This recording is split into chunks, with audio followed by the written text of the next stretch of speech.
اور جاپانیوں کی مثال اس حوالے سے دیتے ہیں کہ دنیا والوں کے لیے جاپانیوں کی ترقی ایک مثال ہے کہ دوسری جنگ عظیم کے بعد بالکل تباہ ہونے والا ایک ملک، جس کے ملک کا کانسٹیٹیوشن بھی امریکہ کے ڈکٹیٹ کرنے پر لکھوایا گیا تھا کہ اس ملک کا دستور کیا ہو، وہ بھی فاتح قوم نے آ کر اس کو ڈکٹیٹ کیا تھا کہ تمہارے قوم کا کانسٹیٹیوشن یہ ہونا چاہیے. تو ایک مفتو قوم، ہتھیار ڈالنے والی قوم، ذلیل ہونے والی قوم 40-50 سال کے اندر ایک سپر پاور سے آگے نکل جائے تو اس کے اندر کتنی صلاحیت ہوگی. یہ مثال انہوں نے بار بار لی ہے کہ آپ اپنے نصیب پہ رونے کی بجائے جد و جہد کے میدان میں جائیں، اور اگر دشمن نے آپ کو ایک میدان میں شکست دی ہے تو آپ دوسرے میدان میں شکست دیں.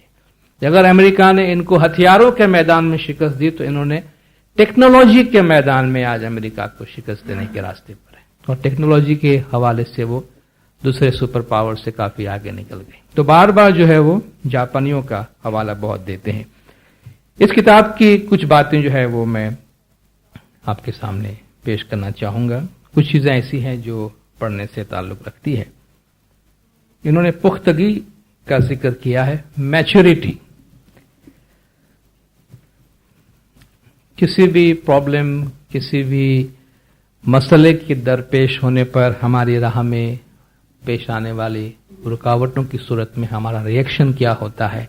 آیا ہمارے وجود میں سنجیدگی، متانت اور پختگی ہے، یا ہم عمر میں کافی بڑے ہونے کے باوجود چھوٹے چھوٹے واقعات پر بچوں کی طرح ری ایکٹ کرتے ہیں؟ تو انہوں نے کہا کہ پختگی، بہت سی ان کی باتیں جو ہے وہ انگلش کتابوں سے دی گئی ہے، اس کا انگلش متن بھی انہوں نے دیا ہے اور ساتھ ساتھ اردو ترجمہ بھی دیا ہے.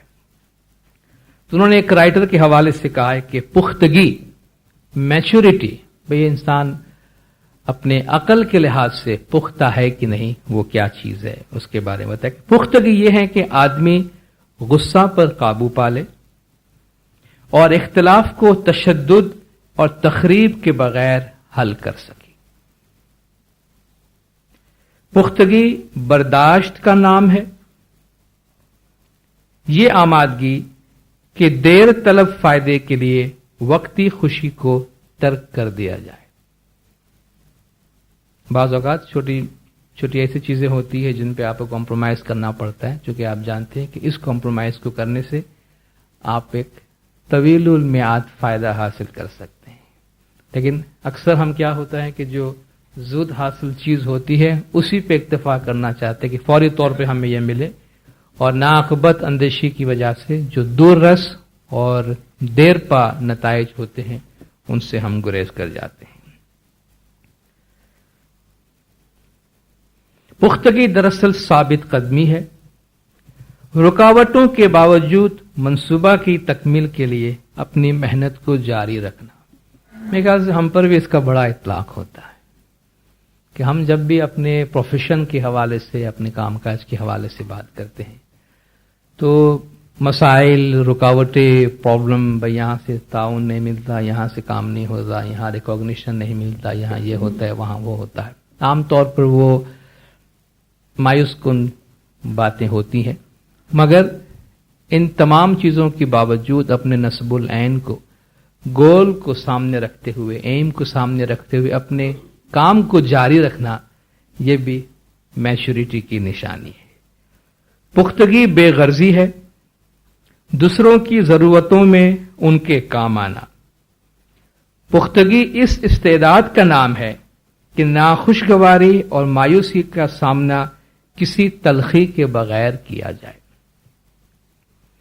پختگی انکساری ہے. ایک پختہ انسان یہ کہنے کے قابل ہوتا ہے کہ میں غلطی پر تھا. اگر ہم نے غلطی کی ہے اور ہم سے غلطی ہوئی ہے اور وقت ہے کہ ہمیں اپنی غلطی کا اعتراف کرنا ہے، تو پختہ انسان کبھی بھی اس سے کتراتا نہیں ہے. وہ بہت ہی واضح طور پر کہتا ہے کہ سوری، مجھ سے غلطی ہوئی ہے، آئی واز رانگ. میں نے جو سوچا تھا، میں نے جو کیا وہ غلط تھا، اور اب جو ہونا چاہیے وہ درست ہونا چاہیے. اور جب وہ صحیح ثابت ہو جائے تو یہ نہیں کہتا کہ یہ بات میں نے تمہیں پہلے بتا دی تھی. اگر میں غلطی پر تھا تو میں کہتا ہوں کہ ہاں بھائی مجھ سے غلطی ہوئی، میں نے غلط فیصلہ کیا تھا. لیکن اگر میں کہہ رہا تھا کہ ایک بات صحیح ہے، آپ آج نہیں مان رہے تھے، کئی سالوں کے بعد آپ نے قبول کیا کہ ہاں میں صحیح تھا، اس وقت پختہ انسان یہ نہیں کہتا ہے کہ میں نے تم سے کہا تھا کہ میں صحیح، وہ سمجھ جاتا ہے کہ اس کو بولنے کی ضرورت نہیں ہے، بولے بغیر لوگ اس بات کا اعتراف کریں گے کہ وہ صحیح کہہ رہا تھا۔ پختگی کا مطلب ہے قابل اعتماد اور ایماندار ہونا، اپنے وعدے کو ہر حال میں پورا کرنا۔ پختگی اس صلاحیت کا نام ہے کہ ہم ان چیزوں کے ساتھ اس پرامن طور پر رہ سکیں جن کو ہم بدل نہیں سکتے،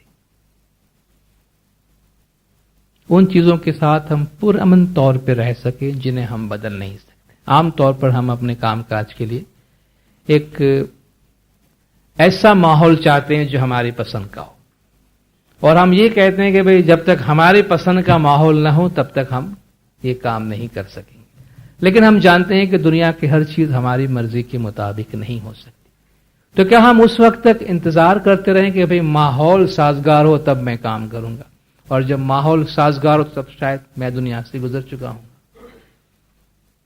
تو پختگی ان کا کہنا ہے کہ ہم حالات کو، ماحول کو بدلنے کی کوشش کرتے ہیں، اپنی جگہ پہ درست ہے، لیکن ہم جانتے ہیں کچھ چیزیں ایسی ہیں جنہیں ہم فوری طور پہ نہیں بدل سکتے، تو ان چیزوں کے ساتھ کمپرومائز کرنے کی ضرورت ہے۔ مولا کے جو ارشادات ہے اس میں بھی یہی بات ہے کہ آپ حالات کے ساتھ، نیچر کے ساتھ، سچویشن کے ساتھ سمجھوتا کریں تاکہ آپ پرامن طور پر اپنے کام کو آگے بڑھا سکیں، بجائے اس کے کہ حالات کو اپنی مرضی کے مطابق آپ ڈھالنے کی کوشش کریں اور اس سے حالات سے آپ کا تصادم ہو جائے۔ تو اس تصادم کو کس طرح ایوائڈ کرنا، اس کے بارے میں کافی پر حکمت بات ہے اس میں۔ تو میچورٹی ایک بہت ہی اہم خوبی ہے، خاص طور پر ہم جو علماء کرام ہیں، ہم میں میچورٹی کی جتنی ضرورت ہے آپ سمجھ سکتے ہیں، شاید کسی اور میں نہیں، کیونکہ اپنے عہدے کے لحاظ سے، اپنے پیشے کے لحاظ سے اور جماعت کے درمیان ہماری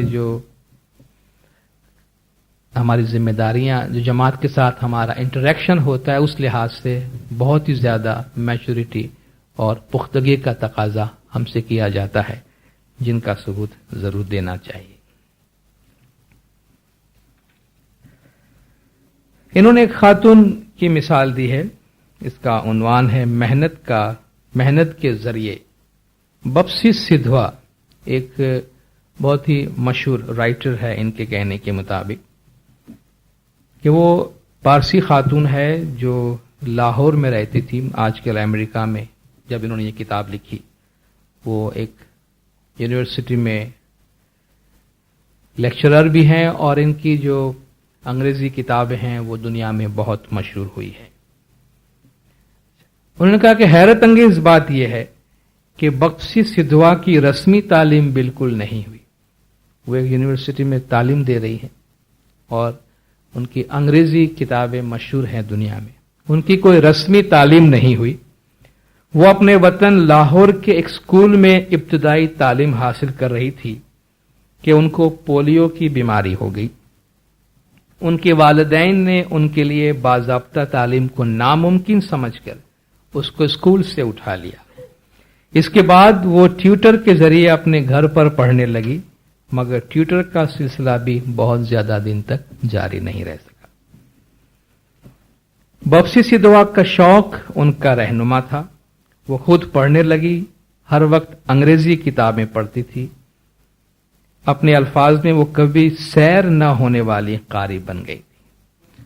کتابیں لکھتی رہی، مقالے لکھتی رہے، اور ان کو اخبارات میں ڈالنے کے لیے بھیجتی رہی، مگر ہر مضمون کے جواب میں ان کو صرف ریجیکشن سلپ آتا تھا کہ سوری، آپ کا مقالہ نہیں چھپ سکتا۔ ان کی پہلی کتاب کا مسودہ 8 سال تک ان کی الماری میں پڑا ہوا گرد آلود ہوتا رہا، یہاں تک کہ ان پر مایوسی کے دورے پڑنے لگے۔ یہ بھی ایک نفسیاتی بیماری ہے۔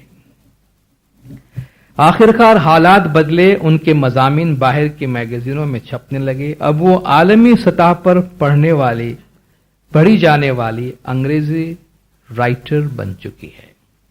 رسمی ڈگری نہ ہونے کے باوجود امریکہ کی ایک یونیورسٹی میں تخلیقی تحریر